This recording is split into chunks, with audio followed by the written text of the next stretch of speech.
Good afternoon, everyone, and welcome to Alfred Health's annual meeting. My name is Michael Gorton, and I have the great privilege to be the chair of the Alfred Health Board. And today we're here to report on our 2021-22 results at Alfred Health, which seems like such a long time ago. We're also here to outline future directions that are already taking shape as we define the future of healthcare. So thank you to all of you for joining us online today. And now to officially start our proceedings, I'd like to introduce David Tournier, who's the Senior Cultural Heritage Officer for the Bunurong Land and Sea Council for the Welcome to Country. Thank you so much for being with us today, David. All right, thanks, Michael. Thank you. Woman Jika, I'd like to pay my respects to my ancestors, past, present and emerging, and respectfully recognise the trauma, sacrifice and displacement our elders and ancestors have experienced, which some are still experiencing going through this process as well. The decisions our ancestors made in these times is a reason why our culture survived, and is a reason why I'm able to be in front of you today to deliver this welcome. I also want to recognise the commitment that you are making here today by engaging in one of the oldest continuing practicing ceremonies performed in this country, paying respect to the spirit of this land and its first people. Through this, you've shown the willingness to honour sacred ground that we all walk on. As a descendant of Melbourne's first people, the Bunurong people of the great southeastern Kulin Nations, which goes from the mouth of the Werribee River around to Wilson's Prom and covers both the bays, I'd like to welcome you here today on behalf of Papanada Caroline Briggs AM. You are zooming in to the traditional country of the Bunurong people, who are one of the 5 language groups that make up the southeastern Kulin Nations.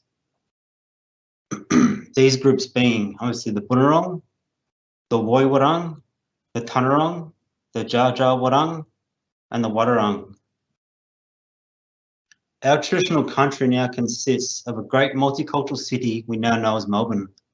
The importance of this land and our culture, the spirit of Bunjil and his gifts of generosity still influence this land and our people today. What we have learnt from our ancestors passed down through generations still resonate with us. These include the core values of showing respect, learning, celebrating life and honouring sacred ground. As Australians, we obviously come from different clans, language groups and countries across the world. We can all learn from these core values. The word welcome in Bunurong language is woman jika, but its translation to English is to come. I'm asking you to come, but come with purpose. It's also a spoken contract between the Bunurong people as the custodians of this country and yourselves to ensure our laws are adhered to and to guarantee safe passage for those who ask. According to tradition, this land has always been protected by Creator Bunjil, who travels as a wedge-tailed eagle, and Wah the crow, who protects the waterways and travels as a crow.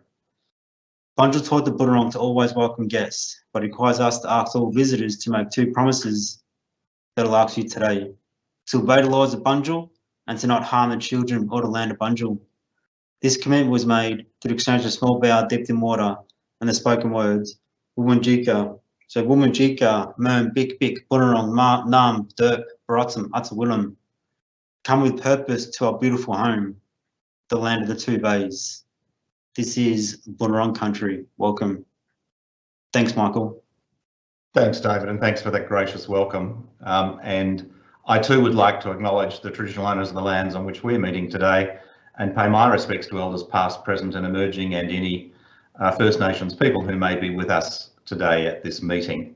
And we acknowledge that this year will be an important year for us to again move towards reconciliation with appropriate recognition and reflection. It's my great pleasure to be here for Alfred Health's annual general meeting, and we're here to report on last financial year's results. And we want to outline future directions, which are already beginning to take shape across our services. And you'll have the opportunity shortly to participate with your questions after the report of our Chief Executive, Professor Andrew Way's report. I'd like to extend a warm welcome to our Alfred community. Firstly, our dedicated staff who are with us today, our wonderful volunteers and consumers who have done so much over the last few years in challenging times, and our patients, families and carers, because you are the reason we come to work every day. Let me acknowledge and welcome my fellow board members, notably Anne Howells, our Deputy Chair, Sally Campbell, Melanie Eagle, Kay McNaught, Linton Norris, Chloe Shorten, Professor Christina Mitchell and Anna Lobel. Thank you for your presence and hard work and ongoing support as members of the board. And I particularly want to welcome Alfred Health's executive team, of course our Chief Executive, Professor Andrew Way, our Acting Chief Medical Officer, Tony Kombarakis, Acting Chief Nursing Officer, Sandra Kepich-Arnold, Chief Operating Officer, Simone Alexander, Acting Chief Financial Officer, Peter Benz, Chief Experience Officer, Jared O'Brien, Chief Digital Health Officer, Amy McKinn, and Executive Director of Strategy and Planning, Jenny Walsh, who I know have had a busy few years and that is continuing. At each annual general meeting, we review how we've served our community, which is of course the reason for us to be here. And we want to ensure that we have provided the level of care that our patients have the right to expect. And as your board chair, I can attest that your health service has acquitted itself admirably in difficult and challenging times. In what was an extraordinary year, we've continued to work hard to balance outstanding care, as well as sound governance and thorough financial management. And that was not an easy task given the COVID pandemic. But beyond that, there's so much to be proud about Alfred Health. The care, the research, the breakthroughs, the fact that the Alfred is internationally regarded as a leading hospital in our country. And yet the standout for the year must be the continued dedication of our staff. You on the front line, as well as those working in supporting roles, have done magnificently in the most challenging of times that we have seen in a lifetime. You've continued to go above and beyond to provide quality care, to treat our community and to provide great service. And I think a hallmark of what the Alfred does is not just the service it delivers, but the actual care that it gives to the patients as well. So thank you to all of you for all you have done, and we know for what you will be continuing to do because the pandemic is not quite over yet, and we still face the stresses and pressures of that, as well as meeting all of the needs of our community going forward, some of which of course has been delayed. So whilst this annual meeting reviews the year that was, it also looks to the future and how we're building on the learnings from the past 3 years to reimagine healthcare in the future. And so before we hear from Chief Executive Andrew Way, please sit back and listen to how some of our leaders within our own hospitals are thinking about the future of care and innovation that is already happening.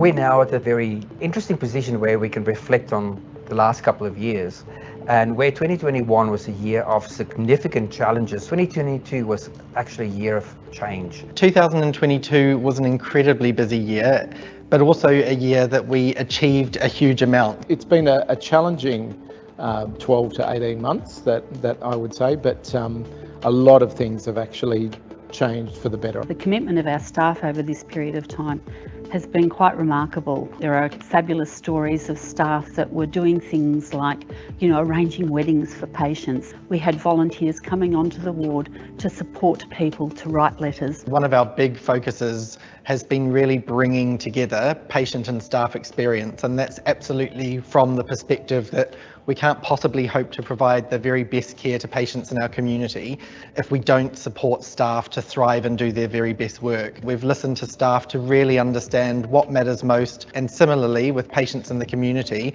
really listening about what are the things that we can be doing better. As we enter into a new strategic plan cycle, we will need to look at what we've learned through the past but also what are actually some of the key themes that are actually on the horizon. The strength of our regional partnerships has been a major growth area for us, and this is critical for people living within regional areas. We are actually able to provide specialist care closer to home. The mental health program has made a very big commitment to the recruitment, retention and utilisation of a paid lived experience workforce.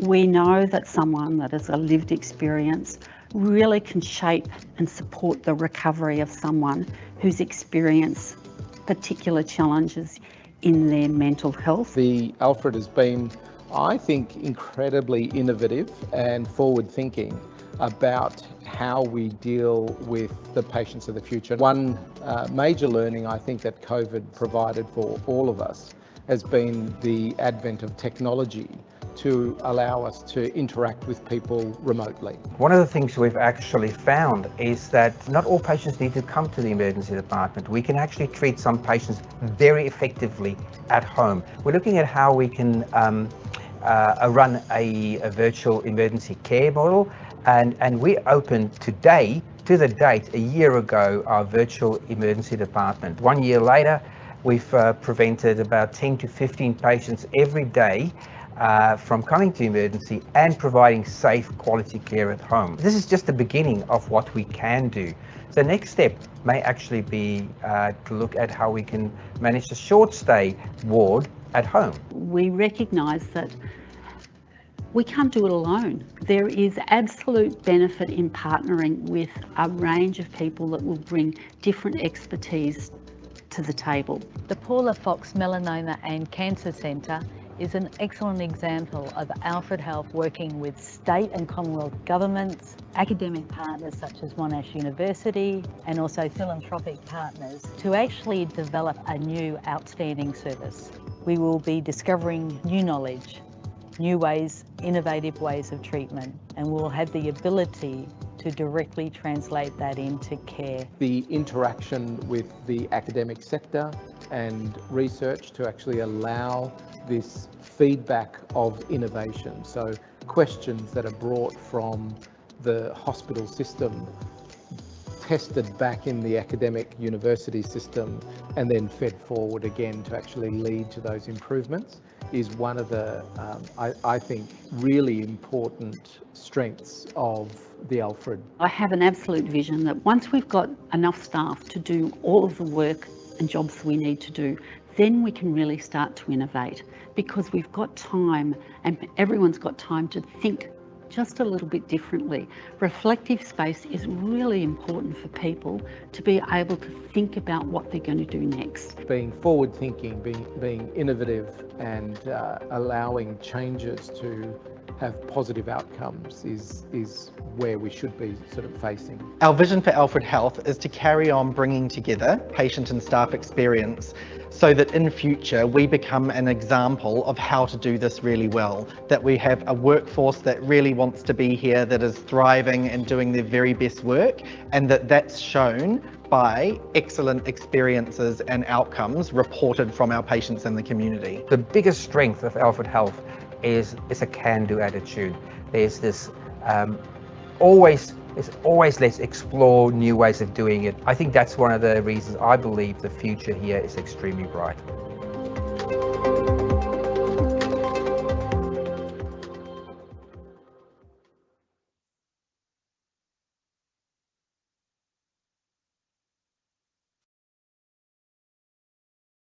Good afternoon, and let me thank David for that welcome to country and to acknowledge, as others have, the traditional owners, custodians of the different lands on which we are meeting today, and pay my respects to their elders past, present and emerging. I'm Andrew Way, I'm the Chief Executive of Alfred Health, and I'm pleased to present this afternoon's performance report for the financial year 21-22, and to talk a bit about the health service's current and future activities. I'm also looking forward to hearing from you, some of the 500 of you or more that are online this afternoon, and responding to your questions and comments and suggestions later on in this talk. So if you have a question or you wish to make a comment, please use the Q&A function on MS Teams or the MS Teams chat function if you're in that space. And we will get to those questions a bit later on. So for those of you who are used to dropping in on this sort of forum, which I run on a regular basis for our staff, you'll know the routine. For those of you who are new to it, we will help you work it through, but the Q&A place is a great place to start.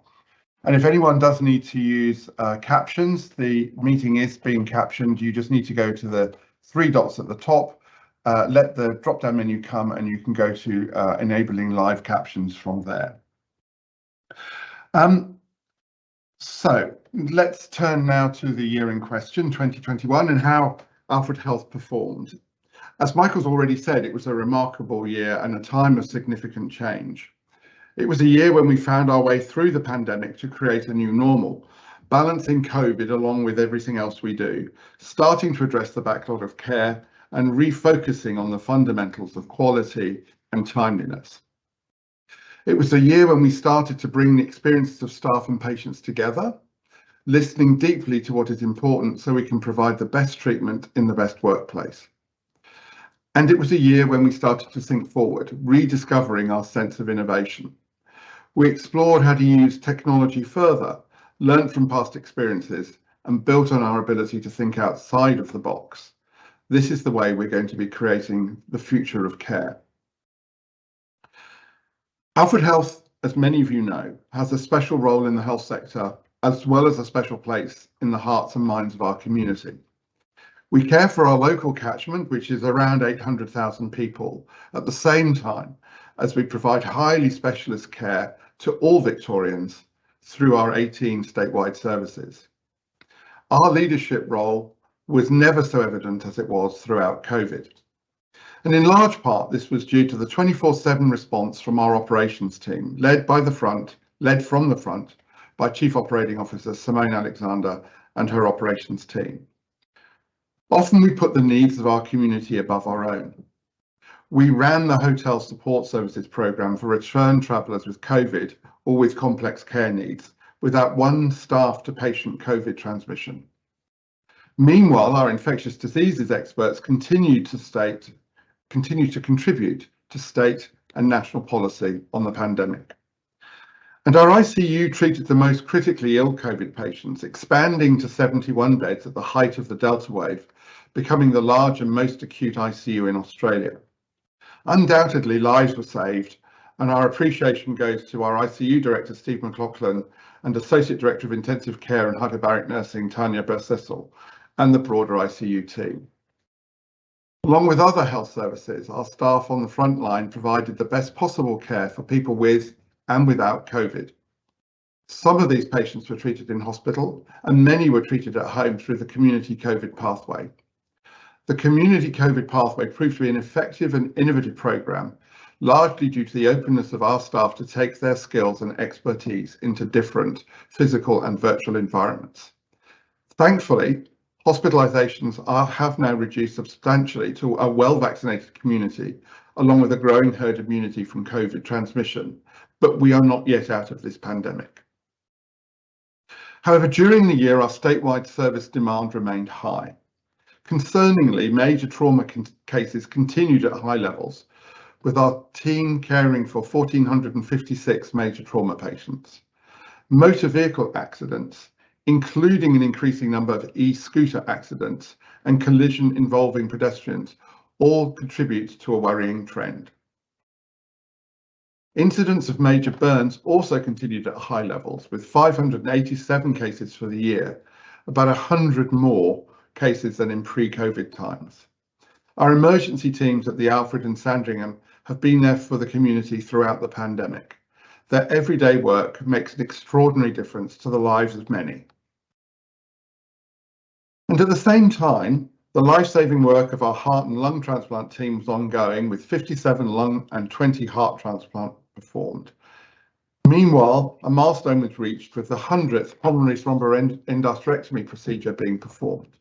This is a complex and unusual procedure where the patient's body is cooled and clots and scar tissue removed from the lungs. Our ICU is internationally recognised for our expertise in something called extracorporeal membrane oxygenation treatment, commonly known as ECMO. This is a life-saving technique used for critically ill people with reversible acute lung and heart failure, and was used extensively while the Delta strain was at its peak. During the year, the Alfred became the lead in the new Victorian ECMO service, VECMOS, a statewide collaboration with other major hospitals and Ambulance Victoria to bring this service to those in need. A substantial volume of deferred care is one of the unfortunate byproducts of the pandemic and an issue that the whole sector is working to address. Of course, surgery is key. Our surgical team is constantly working to optimise our programme so that people receive their surgery in a timely way. This is not an easy task, but their focus remains unwavering, and I thank Wendy Brown and Sarah Larwell for their tireless work in this space. During the year, Sandringham Hospital became one of the first rapid access hubs funded by the Victorian Government to help ease this surgical backlog. During the hard work of our engineering, capital and infrastructure team, we quickly opened a new emergency short stay unit with 8 new points of care. The new unit reduces hospital admissions and increases the availability of beds for our local surgical programme. This is good for our emergency flow and good for surgical capacity and ultimately good for patients. The local community around Sandringham Hospital is quick to tell us how much they love the great care that is provided there, and quick to say when we could get it better. Without question, the past 3 years have tested staff in ways we never anticipated.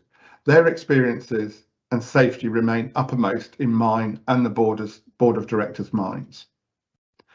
We know that staff and patient experiences are intertwined. Great staff experiences contribute to great patient care. This is our focus. We started conversations with staff about their priorities. There were no surprises. Balancing workloads, increasing the number of experienced staff, and improving our systems were at the top of the list. Significant progress has also been made with our ongoing recruitment campaign and successful graduate programme, adding experience, depth, and energy to our workforce. We're now looking into the system improvements, that bit about making life easier at work, so it's easier and faster for our staff to do their job right the first time, every time. Our aim is to remove as much of what administrative burden as possible so our staff can focus on what's important. And most often, that's providing the very best care next to the bedside. Without a doubt, COVID challenged how we care. Our recent quality and safety reset is putting the patient back at the centre of practice. This puts the personal back in our work. And it's this personal connection that brings deep satisfaction and motivation that our staff have missed in most recent times. And at this point, I need to thank patients and their families and friends for your tolerance and support whilst we kept, and in some instances still keep, our visiting arrangements tight. We know this added an extra layer of stress. However, this kept and still keeps the most vulnerable patients safe as the pandemic continues.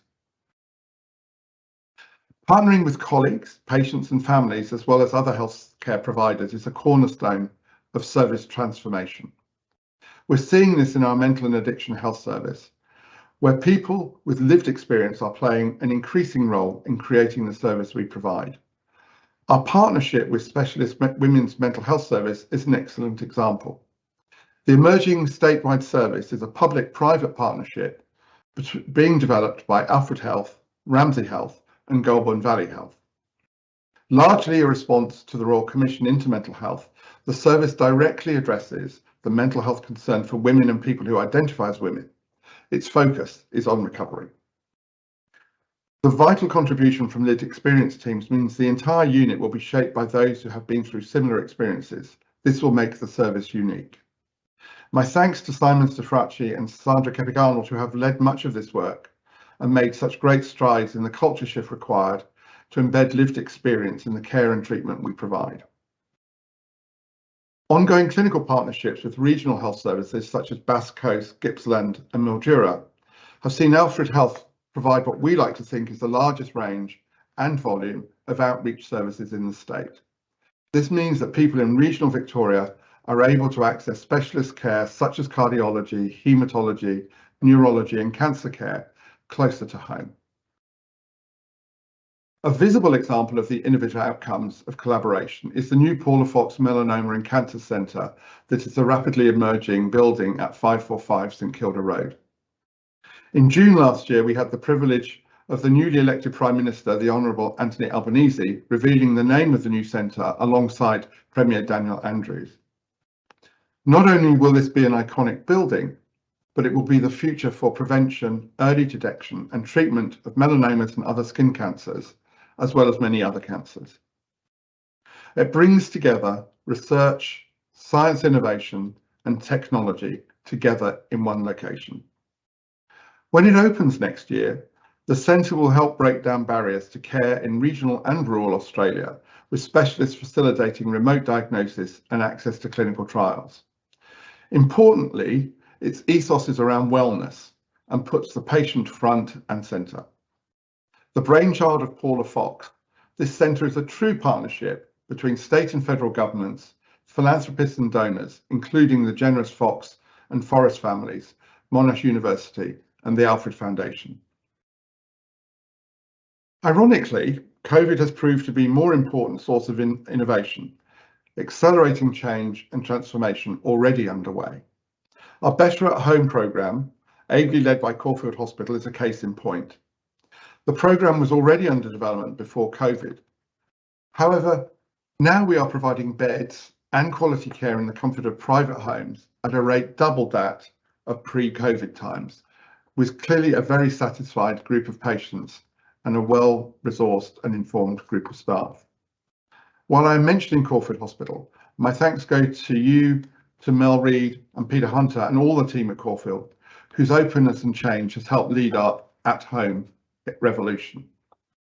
Learning from the Better at Home experience and the advances of technology and the exponential growth in telehealth is our virtual ED programme. It was just this week it treated its 2000th patient at home, only 1 year after officially opening its doors. Other projects are underway in ambulatory care, surgical care and general medicine that bring together a mix of technologies, systems and evidence-based practice to improve the experience and outcomes for patients. Over time, this level of innovation will revolutionise care, as will our commitment to research. The Alfred continued to be the country's most clinically intense research hospital, research that quite quickly translates into changed and improved care. We announced a groundbreaking trial with the potential to change the future of heart transplantation. We also discovered that early intervention by neurologists following traumatic brain injury could significantly improve patient outcomes. We value this collaboration in research and education, and we work closely with our partners in the Alfred Research Alliance. We achieved so much more together than we could apart, and are fortunate to have on this precinct a variety of talent and expertise in our researchers, alongside the expertise of our academic scientists and clinicians. Developing our new strategic plan, starting in 2024 and looking to 2030, is another way of creating our future. Planning gets underway this year and will involve our community and stakeholders, so we clearly understand their expectations and emerging needs. We'll build on the hard work we have achieved to ensure we will meet the healthcare needs of our community into the future, including a fresh focus on sustainability. As you can imagine, redeveloping the Alfred will again be a significant focus in this new plan. We will continue to work closely with the Department of Health and Government to achieve this. In reflecting on the year, I'd like to say thank you to our board, our donors and volunteers, as well as our wider community for your ongoing support. Thank you also to the executive team for your continued leadership. And above all, thank you to our diverse and hardworking staff. The board and executive are so grateful for your unwavering commitment to care and dedication to improving the lives of our community. Whilst there is much to be proud of and indeed celebrate, there is also much to do. I thank everyone who played their part in Alfred Health's performance this year, and I invite you to be part of what is an exciting time for the health service moving forward. Now, I'm going to take some of the questions online.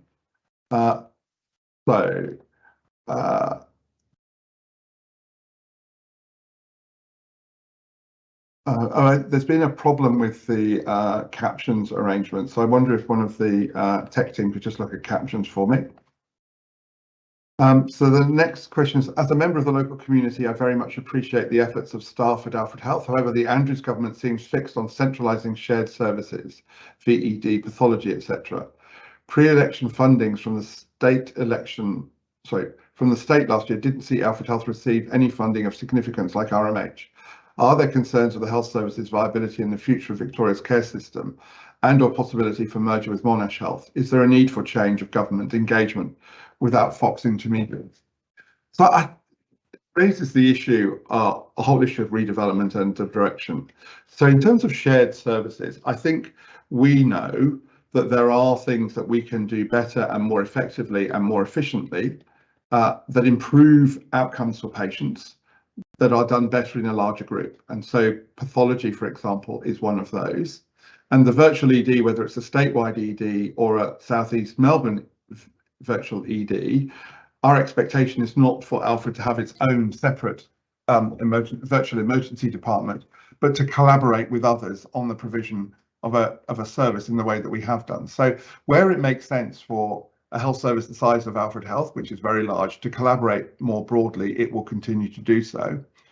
And you will have seen from the comments I've made about the commitment to the Paula Fox Melanoma Centre from both the federal and state government, that the state government have an ongoing interest in the continued services provided by Alfred Health.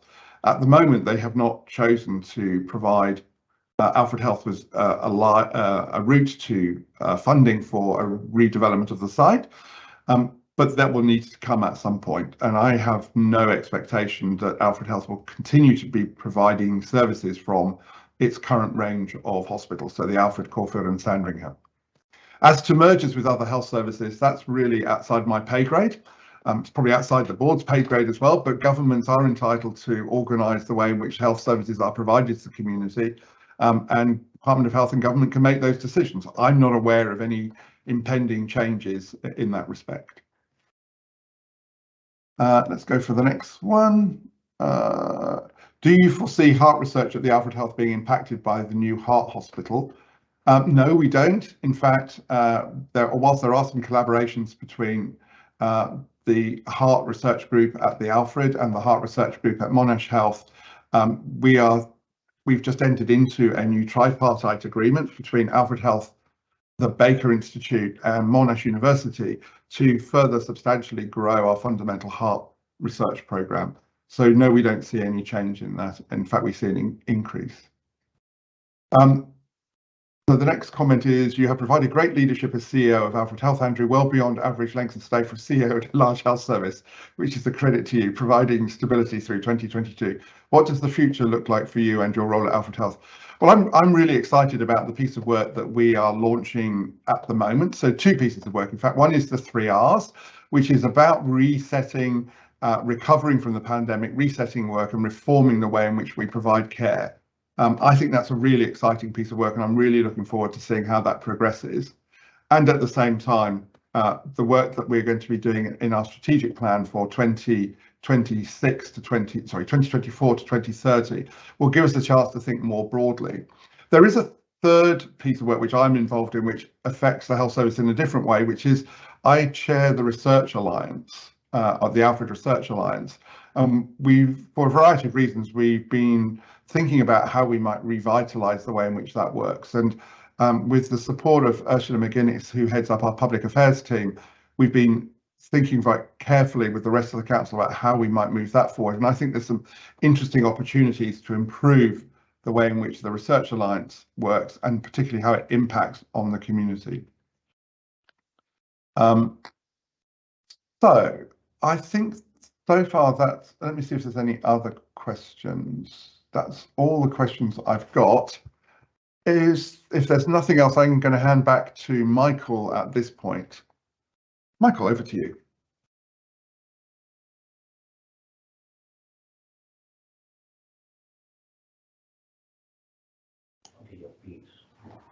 Thanks, Andrew, and thank you for those remarks and reflecting on the great work that has occurred over the last 12 months. That concludes the annual meeting for this period. But before we go, can I reiterate our great pride and confidence that the board has in our health service and its leaders and its staff who are doing such amazing work in difficult times. Thank you to our community for your ongoing support. It is valued and necessary. And we thank every one of you for taking part in today's annual meeting. Thank you for attending.